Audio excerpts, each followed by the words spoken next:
Donc nous avons ici un circuit, un générateur idéal de tension qui donne une tension E, une bobine de résistance petit r et de coefficient ou d'inductance L, un conducteur ohmique de résistance R qui est de 90.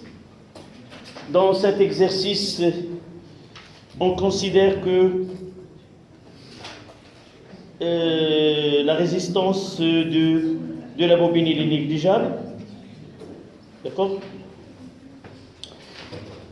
Et aux bornes de dipôle RL, on utilise une diode.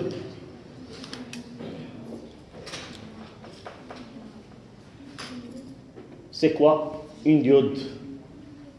Mademoiselle, c'est quoi une diode? C'est ce triangle qui a un trait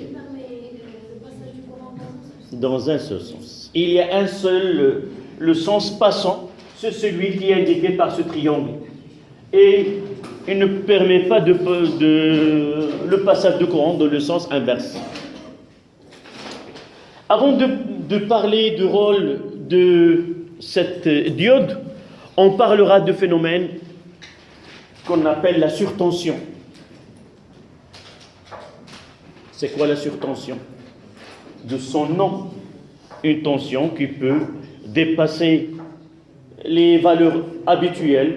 Normalement, dans un circuit, on utilise une tension de E est égale à 6 ou 12 volts. On se trouve devant une tension qui est très grande entre les bornes de ce dipôle RL. D'où vient cette surtension? À votre avis, quel est le responsable de naissance d'une tension qui est très élevée dans ce circuit? La bobine, évidemment. La seule cause, ça sera la bobine. Pour comprendre, on revient à la valeur ou l'expression de UL. On considère que la bobine, dans ce cas-là, a une résistance négligeable et la tension entre ces bornes n'est que UL, qui est égal à L de I sur T. Ça n'a rien à voir avec les questions posées dans cette activité, mais il peut être posé cette question dans un exercice. D'accord? Donc, nous avons dit que la bobine est le siège d'un phénomène qui est lié à cette variation de courant électrique. Et nous avons dit aussi que plus cette variation est grande, plus le temps au cours duquel se produit cette variation est très petit, plus le phénomène est très marqué. Vous avez vu la bobine avec un aimant. Si on déplace l'aimant lentement, on n'observe pas une grande déviation de l'aiguille. Donc plus le phénomène est grand, plus la variation est bref, plus le phénomène est marquant. Donc, revenons à cette relation-là pour donner cette surtension. Nous essayons d'ouvrir et de fermer, ou de fermer et d'ouvrir le circuit pendant une durée de delta de t qui est égale à 1 milliseconde. Cette fermeture peut être faite avec un générateur de basse fréquence où la période et on peut prendre 1 milliseconde. Donc, ce n'est pas avec la main, on peut réaliser cette fermeture et ouverture. Donc, si nous essayons de déterminer la valeur de ce UL, en estimant que L de cette bobine est égal à 1 ohm, et nous faisons passer l'intensité de 1 ampère et nous ouvrons le circuit où il y a un courant de 1 ampère et on passe à 0. Donc, delta de T en valeur absolue, delta de I en valeur absolue est égal à combien? La valeur finale, c'est 0. Avant, c'était 1, c'est moins 1. Donc, la valeur, c'est 1 ampère. Donc, si nous essayons de déterminer ce UL, est égal à 1 fois 1 sur 10 moins 3. Ça donne combien? Tu prends tes affaires et tu quittes la salle. Oui. Et à l'extérieur, c'est ensoleillé. Tu cherches un coin ensoleillé. Tu passeras cette heure tranquille. J'ai estimé qu'elle peut s'intéresser au cours, mais pour... Donc combien UL? Ça donne combien? C'est 10 à la puissance 3. Volts. C'est 1000 volts. Donc si nous essayons d'ouvrir brutalement cet interrupteur, il apparaîtra entre les bandes de cet interrupteur une tension qui peut arriver jusqu'à 1000 volts. 1000 volts, avec l'air qui est là, l'air devient conducteur et on observera des étincelles. Donc, pour ne pas arriver à ce stade-là, nous avons utilisé ici une diode qui, une fois que le courant est établi, il passe là, mais dans la branche où il y a la diode, il ne passe pas, donc comme s'il n'existe pas. C'est ça ce que l'objet de la diode. Une fois qu'on établit le courant, il passe dans la branche bobine R et là, il n'y a pas le passage de courant. Mais une fois que j'ouvre le circuit, j'ai un circuit qui est fermé de ce côté-là et cette intensité de courant, on n'arrivera pas à UL, mais on aura uniquement un courant induit.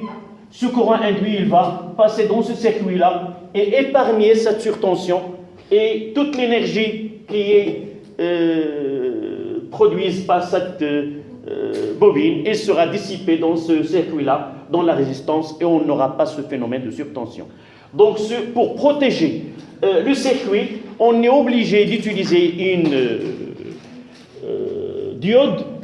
Pour nous, si nous dans cette question, on utilise une diode afin de protéger les circuits contre une surtension, tout simplement, sans entrer dans le détail. D'accord? Donc, circuit ouvert, apparition d'une tension entre les deux, en réalité, c'est la force électromotrice d'auto-induction. Vous allez l'étudier par la suite, on a notre petit E. Et une fois que le circuit est ouvert, il y a E. Une fois le circuit est fermé, il y a I. Et I, c'est facile à le dissiper. Cette énergie est facile à dissiper dans un circuit fermé au niveau de soit la résistance de la bobine ou la résistance qui est mise en série avec cette bobine. D'accord? Donc on commencera par son titre, on parlera l'utilisation d'une diode. Une chose qui doit être... la tension au bord de la diode, elle est négligeable. En réalité, cette diode-là, elle joue le rôle d'un court-circuit. Elle essaie de court-circuiter le dipôle afin de mettre un courant qui passe localement dans cette partie-là. Donc à la ligne, on utilise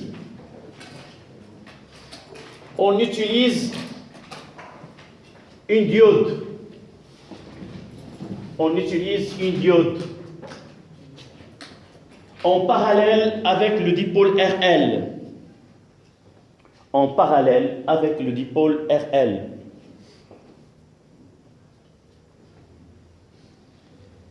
Afin d'épargner une surtension, on utilise une diode en parallèle avec le dipôle RL afin d'épargner une surtension.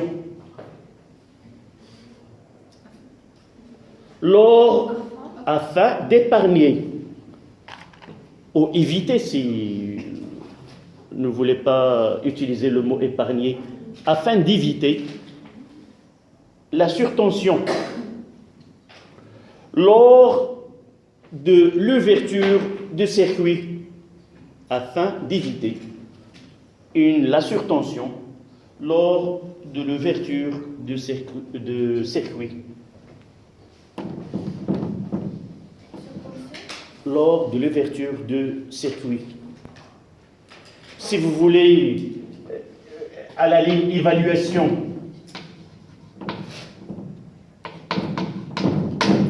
de surtension, uniquement pour avoir une idée. Donc UB, UL est égal à L dI sur dt. En passant de I est égal à 1 ampère à 0 pendant delta de t qui est égal à 1 milliseconde ou 1 milliseconde pour une bobine L est égal à 1 H, ce UL en valeur absolue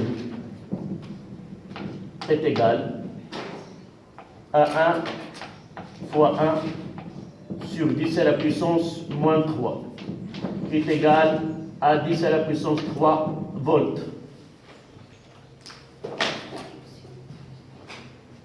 Voilà.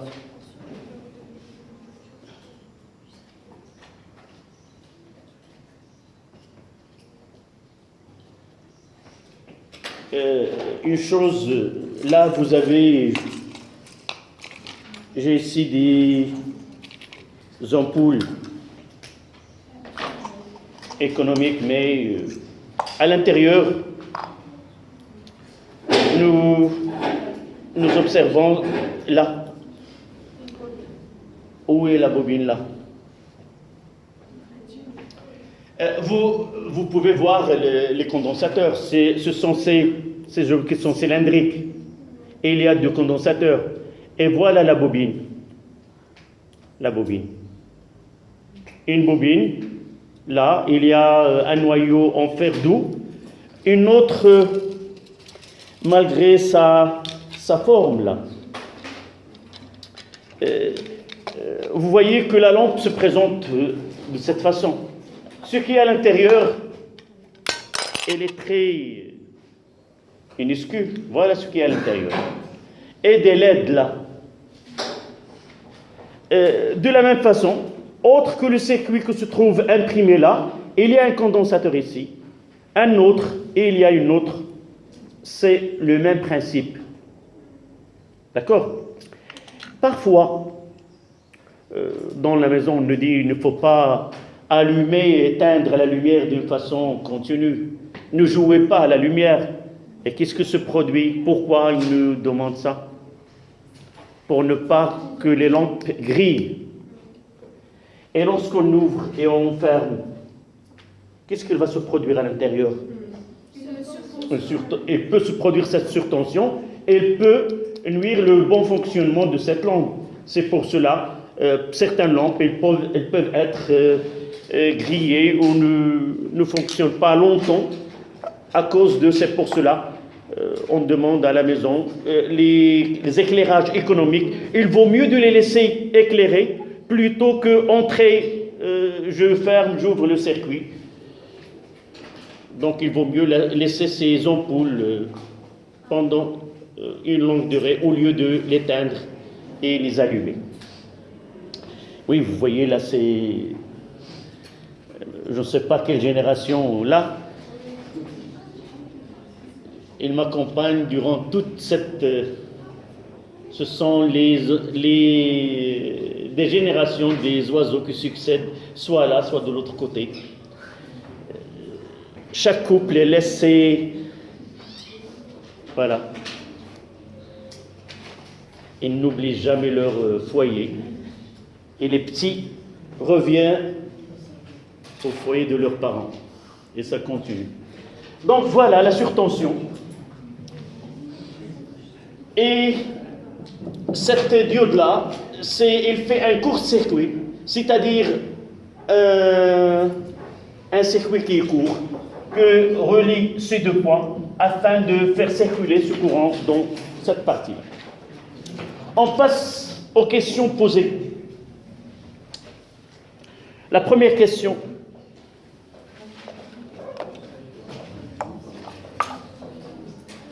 Représentez sur le schéma les différentes tensions UB et UR.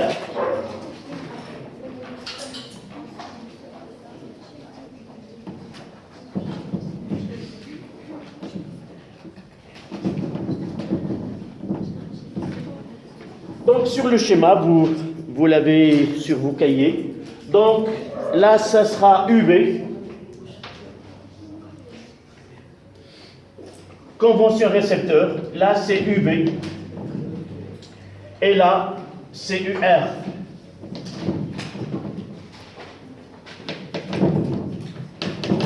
Et là, c'est E.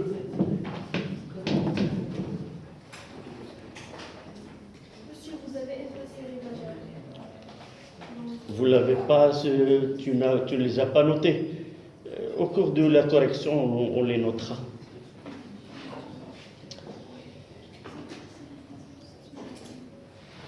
Qu'est-ce qu'il manque là?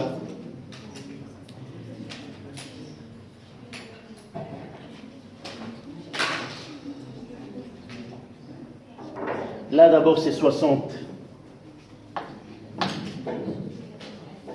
Qu'est-ce que j'ai? Toutes les données, R est égal à 90, L 0, c'est ça les données numériques. Il n'y a pas d'autres données. Les autres, elles sont là. Là, c'est 60. Là, c'est 0,63. IP.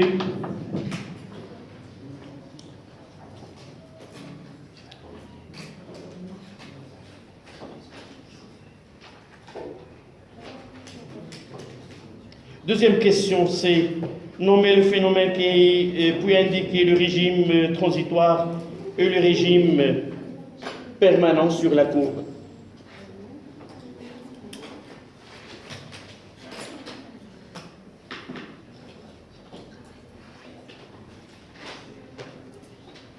Cette courbe elle est semblable à celle que nous avons étudiée pour le RC.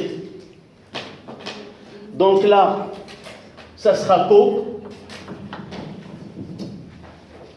L'intersection entre la tangente à l'origine avec la droite Y est égale à IP, c'est-à-dire l'asymptote, nous donne taux.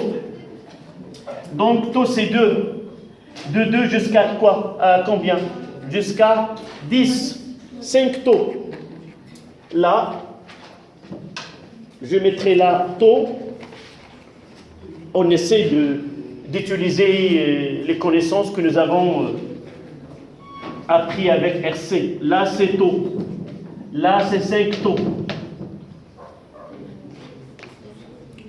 Et je vais essayer de répartir cet intervalle de temps.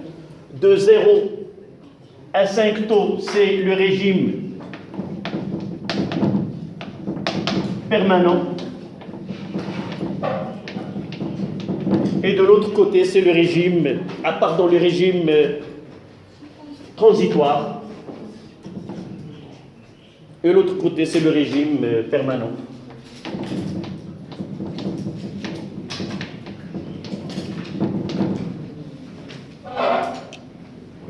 Ici, T supérieur à 5 taux, régime permanent.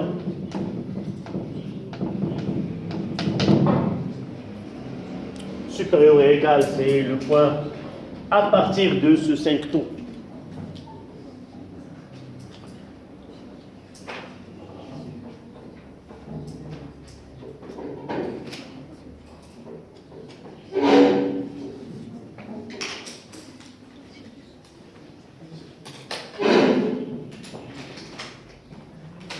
Donc, dans les régimes transitoires, nous avons en électricité 2 cas pour le dipôle RC et pour le dipôle RL, où il se manifeste ce régime permanent et régime transitoire dans les 2 cas. Et dans les 2 cas aussi, à partir de 5 taux, on passe d'un régime qui est transitoire à un régime qui est permanent. Permanent.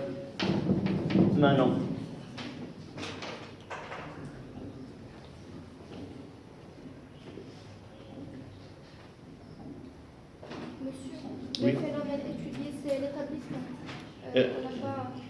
Non, comment la question nommer ce phénomène, oui, on a ici, on ne reste à définir le comportement et le phénomène. C'est quoi ce phénomène-là? Non, l'établissement, on peut établir le courant dans n'importe quel circuit, mais là, il y a un phénomène, celui que nous l'avons traité dans le paragraphe 1. C'est le phénomène d'induction, ou le phénomène d'auto-induction. C'est la bobine qui présente une opposition à l'établissement de courant ou une opposition à la rupture de courant. Donc le phénomène, le comportement de cette bobine est le phénomène d'auto-induction, c'est-à-dire l'opposition à la variation de courant électrique. Donc, pour compléter cette deuxième question, le phénomène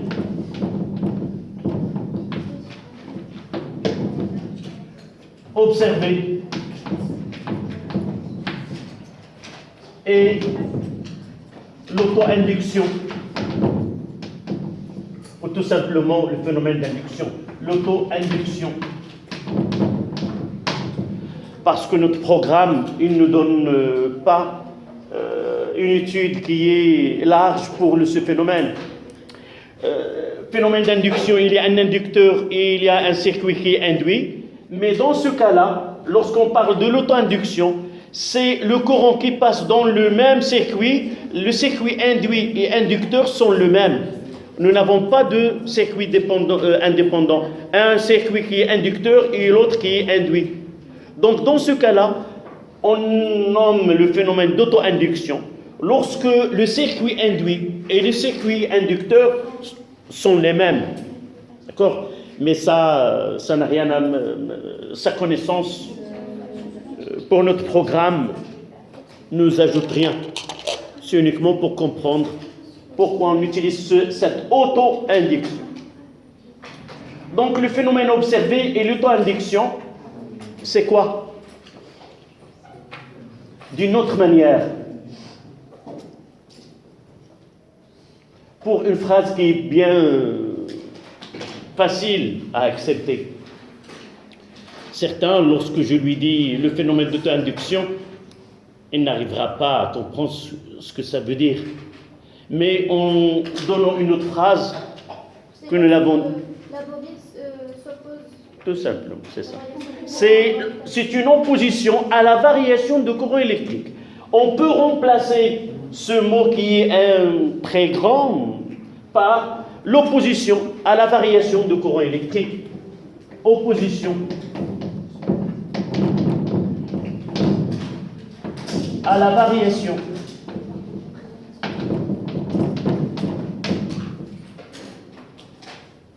du courant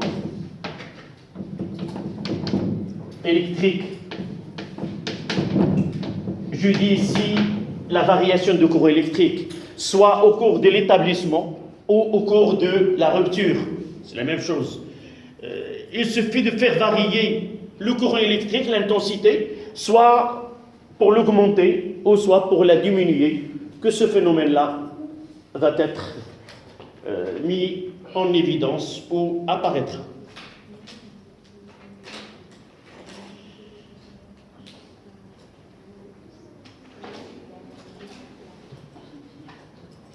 Sans oublier que, en régime permanent, comment se comporte la bobine.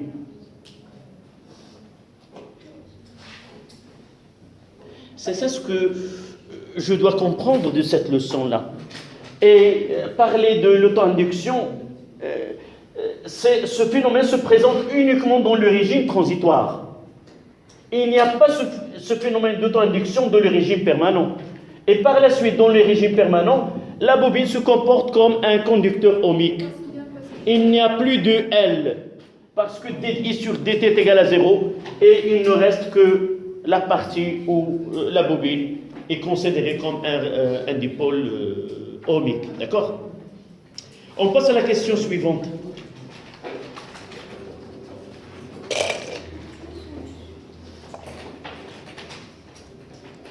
Quelle est cette question? Parce que je n'ai pas écrit les questions telles qu'elles sont sur ma feuille. D'additivité des tensions. Établir l'équation différentielle. D'accord. Elle est là.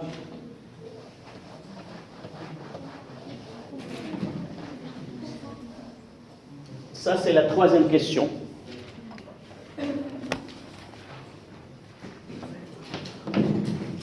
Donc, voici le circuit. Je mettrai une orientation là. Et je pars de UR, même sens UB, moins E est égal à 0, c'est-à-dire est égal à E.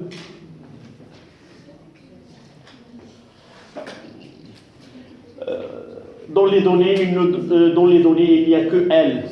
Ils n'ont pas donné R, donc UB, ça sera L dt sur dt.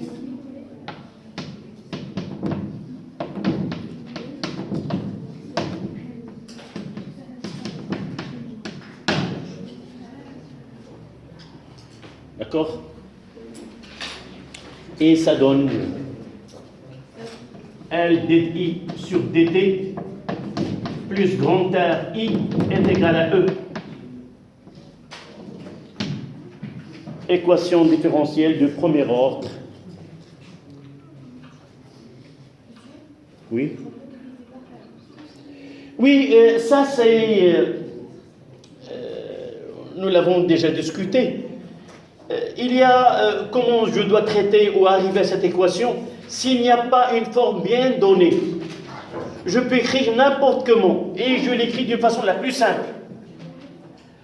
Qu'est-ce qui se produit parfois? En divisant par L, j'aurai ici 1 et là j'aurai R sur L. Parfois, certains élèves oublient de diviser E par L. Et là, ça commence l'erreur. Donc, il vaut mieux de la laisser ainsi, surtout si on donne la solution de IP et de trouver les valeurs. D'accord? Mais si tu te concentres bien, tu peux diviser par L et de l'écrire d'une autre manière.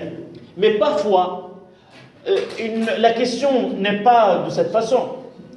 Montrer que l'équation différentielle s'écrit de la façon suivante, dI sur dt, plus, par exemple, 1 sur taux ou I sur taux, plus B, plus A, déterminer taux et A. D'accord? Ça dépend comment on traite la question. Mais lorsqu'on nous demande d'établir l'équation différentielle, sans aucune spécificité, je l'écris de la façon la plus simple. La question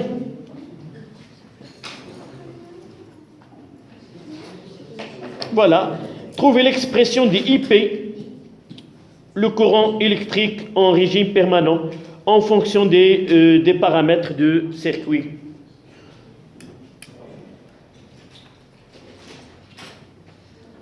Évidemment, il manque dans cette application, il nous donne l'équation, la solution générale de I, et il nous demande d'arriver à cette expression. D'accord? Est-ce que vous êtes capable d'arriver à l'expression de I à partir de cette équation? C'est-à-dire, on nous donne l'expression générale,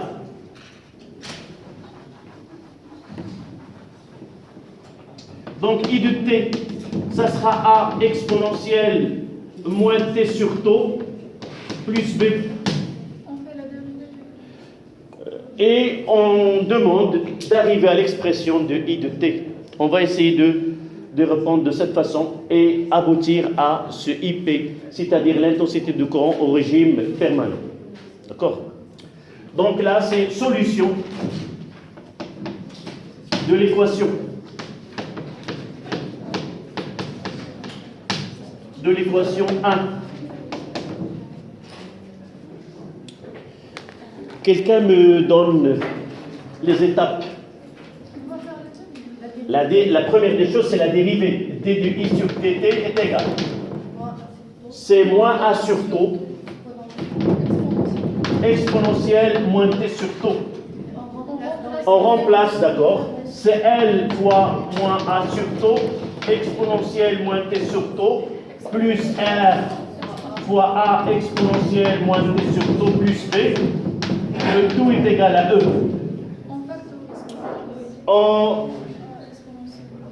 On prend A exponentielle moins T sur taux comme facteur.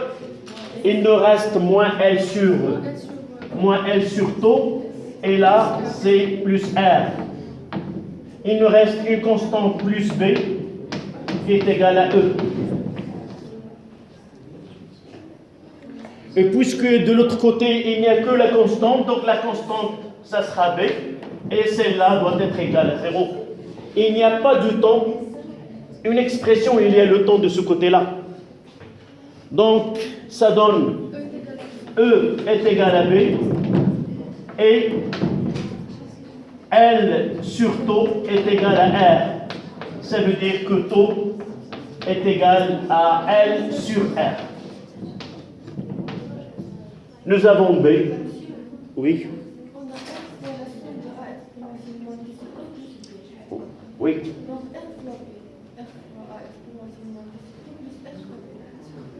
Ah oui. Ici, c'est R fois B. D'accord. R fois B est égal à E. Donc, là, E est égal à B fois R. C'est exact. Donc, B, ça sera E sur R. Et taux, ça sera L sur R.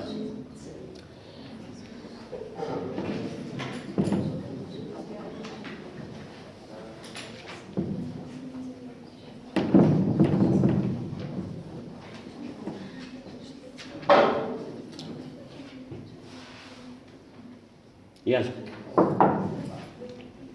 Il ne reste que A.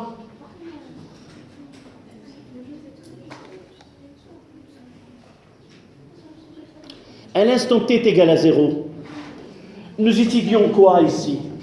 Quel est le titre? C'est l'établissement du courant. Lorsqu'il y a un générateur dans le circuit, on étudie l'établissement du courant. Et lorsqu'il n'y a pas de générateur dans le circuit, il y a la rupture. C'est-à-dire on ouvre le circuit. Dans ce cas-là, à t est égal à 0. À quoi est égal I0? I, l'instant. I, à l'instant t est égal à 0. C'est égal à 0.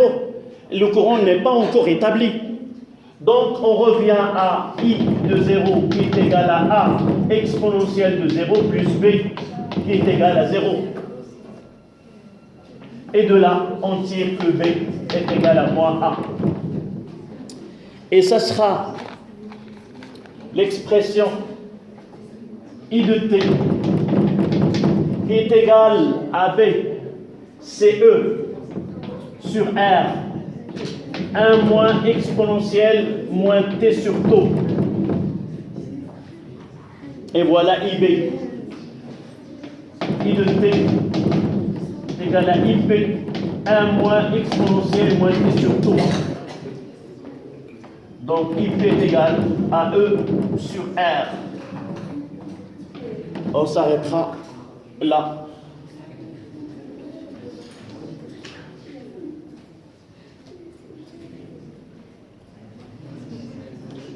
On continuera le samedi, Inch'Allah.